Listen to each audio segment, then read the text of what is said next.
So guys, tambay na naman tayo rito.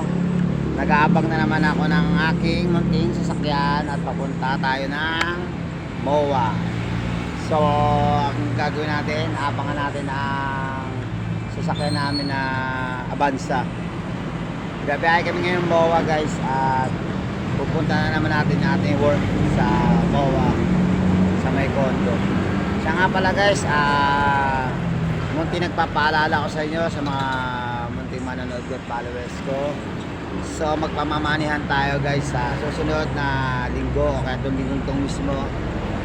Hindi naman ganong kalakihan at hindi naman ganong ito yun lang, tamang budget lang, pang merienda o makakabita ng konting kahit paano pambili bigas. So abang lang tayo guys sa manihan natin. Pero dito mismo yan guys, sa mismong Paliparan, Dasmariñas, Cavite.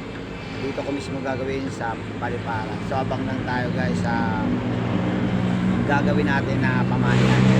So sa ngayon, magwo-work muna kami, punta mo namin yung condo kasi may pinagawa doon sa amin na yung half Chinese na bahay niya.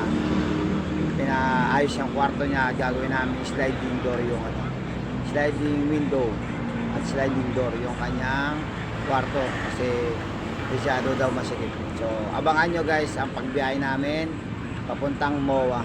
So papakita ko namin sa inyo ang aming sasakyan. So abangan tayo guys sa magpapamanihan tayo ngayong linggo. Budget lang. Huwag kayo mag-alala ha. Budget lang to guys. Hindi naman malaki pero talagang pang merienda lang.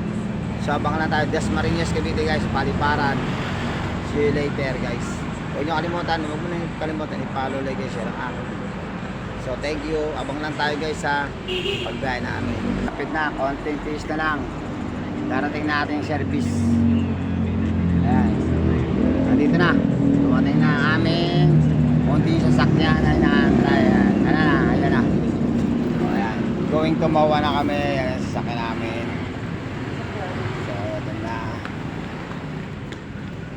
So, sasakay na kami. Sasakyan namin.